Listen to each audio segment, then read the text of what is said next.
Fall తో బాధపడుతున్నారా? Be better వారి హెయిర్ గమ్మీస్ వాడండి, జుట్టు రాలడం తగ్గించుకోండి. వివరాలకి డిస్క్రిప్షన్ లింక్ ని క్లిక్ చేయండి. మార్గదర్శి చిట్ ఫండ్ కంపెనీ కేసు ఉత్కంఠభరితంగా సాగుతోంది. Telangana high court in the court of the state of Telangana Hyderabad Tuesday మంగళవారం the 21st day of March 2023 the honourable Shri justice K Surender గారు writ petition number 7626 7629 of 2023 writ petition నెంబర్లు Shailaja Chekuri Margadarsi chit fund private limited MCFP petitioners వీళ్ళ మీద కఠిన చర్యలు తీసుకోవద్దు అని చెప్పి జడ్జిమెంట్ ఇచ్చారు కె సురేందర్ గారు. 1985 యాక్ట్ ప్రకారంగా 15/11/22 నాడు 16/11/2022 నాడు డిపాజిట్లు సేకరించి ఆ నిధులు వేరే కంపెనీల్లోకి మళ్లించడము చిట్ ఫండ్ రూల్స్కి వ్యతిరేకము అని చెప్పి జగన్మోహన్ రెడ్డి ప్రభుత్వము, ఆంధ్రప్రదేశ్ రాష్ట్ర ప్రభుత్వము రామోజీరావు గారి కంపెనీల మీద కేసు పెట్టింది. మార్గదర్శి మేనేజర్లపై కఠిన చర్యలు వద్దు. తాటికాయలు అంత అక్షరాలతో రాసుకున్నారండి. జగన్మోహన్ రెడ్డి చాలా గొప్పడు.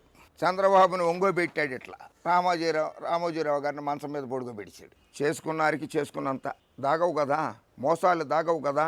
చట్టవిరుద్ధమా కాదా, డిపాజిట్ల సేకరణ చట్టవిరుద్ధమా కాదా అన్న దాని మీద మాట్లాడరు. ఎంతసేపు మా మీద కక్ష తీర్చుకుంటున్నాడు జగన్మోహన్ రెడ్డి, మా మీద కక్ష తీర్చుకుంటున్నాడు అన్నది. ఎన్ని వేల మంది మీద నువ్వు, ఎన్ని లక్షల మంది మీద నువ్వు కక్ష తీర్చుకున్నావో పత్రిక పెట్టినప్పటి నుంచి, దినపత్రిక ప్రారంభించినప్పటి నుంచి ఇప్పటి వరకు ఎన్ని లక్షల మంది మీద కక్ష తీర్చుకున్నావో నువ్వు.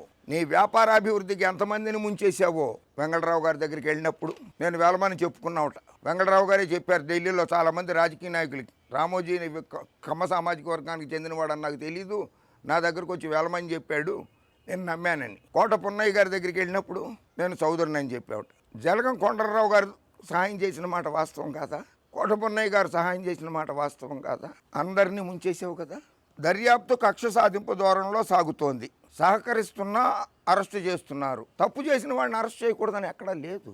నేను విజయవాడలో దొంగతనం చేశాను, హైదరాబాద్లో నన్ను అరెస్ట్ ఎందుకు చేస్తారని అడిగితే ఏంటి? దొంగతనం ఎక్కడ చేసినా, దొంగని ఎక్కడ పట్టుకున్నా పట్టుకోవచ్చు. దొంగ సొత్తు ఎక్కడ దొరికినా కూడా తీసుకురావచ్చు వెనక్కి. 379 ఇండియన్ పీనల్ కోడ్ 379/411 అని ఉంటుంది. అది చదువుకో బాబు, తెలుస్తుంది నీకు. 300 ఇండియన్ పీనల్ కోడ్ 379/411 అని ఉంటుంది. నేను దొంగతనం రాజమండ్రిలో చేశాను, హైదరాబాద్లో నన్నెందుకు పట్టుకుంటారు, హైదరాబాద్లో నన్నెందుకు విచారిస్తారంటారు? హాస్యాస్పదం. ఆంధ్రప్రదేశ్ హైకోర్టు నుంచి తెలంగాణ హైకోర్టుకి కేసు బదిలీ చేసుకున్నారు. కేసు ఓకే, అది రాజ్యాంగబద్ధమే, చట్టబద్ధమే.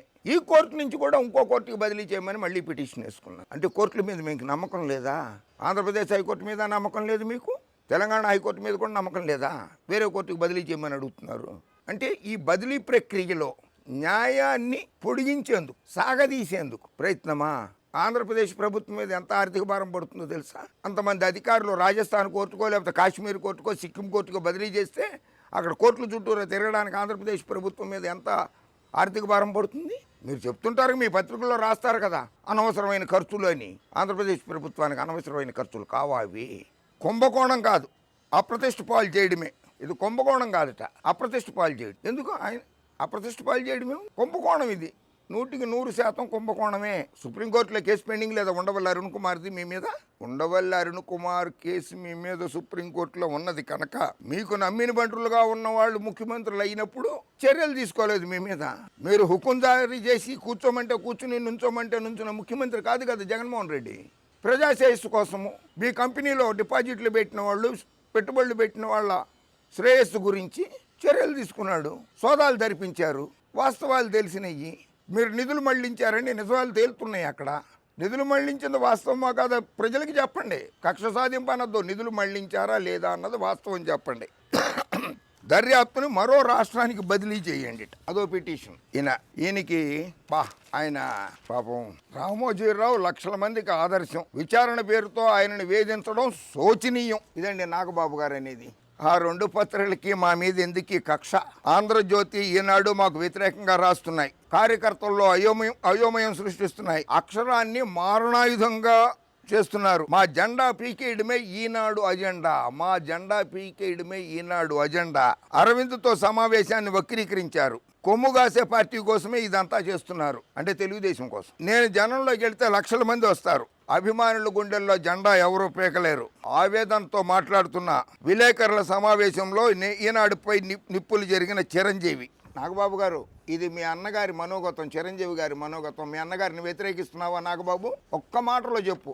మీ కుటుంబాన్ని వ్యతిరేకించింది ఈనాడు పత్రిక, మీ కుటుంబాన్ని వ్యతిరేకించింది, మీ అన్న పార్టీని వ్యతిరేకించింది. అంటే చిరంజీవి గారు చెప్పింది వాస్తవమా, నువ్వు చెప్తున్నది వాస్తవమా? మీ కుటుంబాన్ని, రామోజీరావు గారు మోస్తున్నటువంటి భుజాన్నెత్తి మోస్తున్నటువంటి తెలుగుదేశం పార్టీ మీ తల్లిగారి మీద ఎటువంటి అవాస్తవాలు ప్రచారం చేశారో తెలియలేదా నీకు? అలాగే పవన్ కళ్యాణ్ గారి మీద ఎటువంటి ప్రచారాలు సాగిస్తున్నారో తెలియదా మీకు? ఎందుకు రామోజీ గారిని వెనకేసుకొస్తున్నారో అర్థం కావడం లేదు. సరే, వ్యక్తిగత స్వేచ్ఛట రామోజీరావు గారికి ఒక్కడే. భారతదేశ జనాభా 140 కోట్ల మందిలో ఆయనకు ఒక్కడికే వ్యక్తిగత స్వేచ్ఛ కావాలా? దెయ్యాలు వేదాలు వల్లించినట్లుంది మిస్టర్ రామోజీ గారు. ఆయన బెడ్ మీద పడుకున్న ఫోటో సోషల్ మీడియాలో వైరల్ అయిందిట. ఆయన వ్యక్తిగత స్వేచ్ఛకి భంగం కలిగిందిట. మరి జగన్మోహన్ రెడ్డి ప్రధానమంత్రితో మాట్లాడినప్పుడు ఆయన బెడ్ కిందకు పడుకుని, మీరు ఆయన కుర్చీల కింద కూర్చుని ఎక్కడో కెమెరాలు పెట్టి రాసేసినట్లు వార్తలు రాశారు కదా మీరు, రాధాకృష్ణ గారు బాత్రూంలో కూర్చుని రాసినట్లుగా రాశారు కదా వార్తలు. ఆ జగన్మోహన్ రెడ్డి గారి వ్యక్తిగత స్వేచ్ఛకి భంగం కాదా? జగన్మోహన్ రెడ్డి భార్య భారతి మీద, జగన్మోహన్ రెడ్డి తల్లి విజయలక్ష్మి మీద, జగన్మోహన్ రెడ్డి సోదరి షర్మిల మీద ఎన్ని అవాస్తవాలు ప్రచారం చేశారు. అది వాళ్ళ వ్యక్తిగత స్వేచ్ఛకి భంగం కలిగినట్టు కాదా? అది రామోజీ, నీ ఒక్కడికే వ్యక్తిగత స్వేచ్ఛ ఉందా? ఈ దేశంలో పౌరులు ఎవరికి వ్యక్తిగత స్వేచ్ఛలు లేవా? నువ్వు భుజాన్న మోసేటువంటి చంద్రబాబుకు మాత్రమే వ్యక్తిగత స్వేచ్ఛ, లోకేష్ బాబుకి వ్యక్తిగత స్వేచ్ఛలా? నీ కూతురికి వ్యక్తిగత స్వేచ్ఛ? మేము పౌరులం కాదా ఈ దేశంలో? మాకు వ్యక్తిగత స్వేచ్ఛలు లేవా? ఆర్టికల్ 19 కాన్స్టిట్యూషన్ ఆఫ్ ఇండియా భావ ప్రకటన స్వేచ్ఛ మాకు ఇచ్చింది. కాన్స్టిట్యూషన్ ఆఫ్ ఇండియా ఆర్టికల్ 21 మీకెంత స్వేచ్ఛ ఇచ్చిందో నాకు అంతే స్వేచ్ఛ ఇచ్చింది. ఆర్టికల్ 14 కాన్స్టిట్యూషన్ ఆఫ్ ఇండియా నీకెంత అవకాశాలు కల్పించిందో నాకు అన్ని అవకాశాలు కల్పించింది రామోజీ. తలకాయ నొప్పి తన దాకా వస్తే కానీ తెలియదను. ఇప్పుడు అర్థమైపోయిందా? అది వీడియో రికార్డు చేయమన్నారు. నువ్వేమేం మాట్లాడుతున్నావో వీడియో రికార్డు చేయమన్నారు కనుక వీడియో రికార్డు చేశారు, గవర్నమెంట్ అధికారులు చేశారు. అది దాంట్లో తప్పేం లేదే. వీడియో రికార్డు చేశారు, ఆడియో రికార్డు చేశారు, 4 కెమెరాలు పెట్టి చేశారు. దీంట్లో దాపరికమేముంది? అంటే నీకు ఒక చట్టము, సాధారణ విచారణ చేసే వాళ్ళకు ఒక చట్టము ఏమైనా ఉంటుందా? వేరేగా ఉంటుందా? వాళ్ళని విచారించినప్పుడు కెమెరాలు పెట్టి చేశారు కదా, కొంతమందిని విచారించినప్పుడు. కెమెరా పెట్టకుండా చేస్తేనేమో కెమెరా పెట్టమని నేను అడిగాను, వీడియో విచారణ చేయలేదు, నన్ను బెదిరించి నా దగ్గర సాక్ష్యం తీసుకుంటారని నువ్వు తర్వాత చెప్పవా? హెయిర్ ఫాల్ తో బాధపడుతున్నారా? బీ బెటర్ వారి హెయిర్ గమ్మీస్ వాడండి, జుట్టు రాలడం తగ్గించుకోండి. వివరాలకే డిస్క్రిప్షన్ లింక్ ని క్లిక్ చేయండి.